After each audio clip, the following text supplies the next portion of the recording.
Bible మీరు చూడండి, కొంతమందికి సహాయం చేయడం ద్వారా బలహీనలు ఉంటే దేవుడు స్వస్థపరుస్తున్నాడు, బలపరుస్తున్నాడు. వాళ్ళకి ప్రాబ్లమ్స్ ఉంటే దేవుడు సాల్వ్ చేస్తున్నాడు. చాలామంది ఏమంటారు, దేవుడు ఎందుకని మాకు ఇలా చేశాడంటే, దేవుడు ఎందుకు మాకు అలా చేశాడు అంటారు. యేసుక్రీస్తు వచ్చి వాళ్ళకున్న లోపాన్ని తీసేస్తున్నాడు. బలహీనత ఉంటే దేవుడు బలపరుస్తున్నాడు, స్వస్థతనిస్తున్నాడు. ఎందుకని ప్రాబ్లమ్ సాల్వ్ చేయడం మాత్రమే కాదు, సాల్వ్ చేయడం ద్వారా దేవుడు ఎంత మంచోడో నువ్వు తెలుసుకోవాలని దేవుడు ప్రాబ్లమ్స్ని సాల్వ్ చేస్తున్నాడు.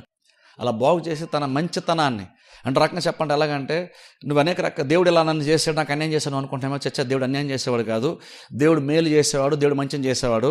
నువ్వు బాగుపడడం దేవునికి ఇష్టమైన కార్యం అని బాగు చేసి దేవుని యొక్క మంచితనాన్ని వాళ్ళ ముందు దేవుడు యేసుక్రీస్తు బయలుపరిచారు. అలా బైబిల్లో చాలా చూస్తాం మనం కార్యాలు. ఏదైనా ఐగుప్తు నుండి వాళ్ళు బయటకు వచ్చినప్పుడు చూడండి, ఆ విడుదల ద్వారా కూడా దేవుడు ఎంత మంచోడు చెప్పే ప్రయత్నం చేశాడు. అక్కడ దేవుడు ఏమంటాడు తెలుసు, యాక్చువల్ ఇజ్రాయెల్ ప్రజల గురించి మోషేని పంపించినప్పుడు అంటాడు, మోషేని వెళ్ళు, వాళ్ళు విడిపించు, వాళ్ళ బాధ నేను చూశాను, వాళ్ళ మొర నేను విన్నాను అంటాడు. నేను విని నేను దిగొచ్చాను అంటాడు దేవుడు. అదంత మంచి మాట, ఒకసారి ఆలోచించి దాని గురించి. మోషే నువ్వు వెళ్ళు అనలేదు, దేవుడు అంటున్నాడు వాళ్ళ కష్టం నేను చూశాను, వాళ్ళ బాధ నేను చూశాను, వాళ్ళ మొర నేను ఆలకించాను, కాబట్టి నేను దిగొచ్చాను అన్నాడు దేవుడు. మోషే నేను పంపుతున్నాను, నువ్వు వెళ్ళు అనలేదు, నేను దిగొచ్చాను అన్నాడు. అంటే రకంగా దేవుడు అక్కడ ఏం చెప్తాను, స్వయంగా నేనే రంగంలో దిగాను అంటున్నాడు దేవుడు.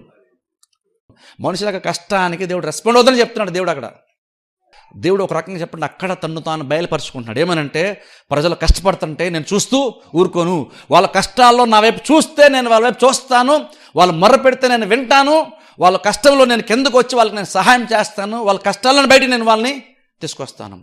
అక్కడ దేవుడు ఎంత మంచోడు చెప్పే ప్రయత్నం చేస్తున్నాడు. అక్కడ అది జస్ట్ మోషేకి ఒక ఇన్ఫర్మేషన్ కాదు, అది తను ఎంత మంచోడో దేవుడు అక్కడ మోషే ద్వారా ఇజ్రాయెల్ ప్రజలకి తెలియజేశాడు. అది రాసి ఉంచి మనకు తెలియజేస్తున్నాడు దేవుడు ఆయన ఎంత మంచోడు.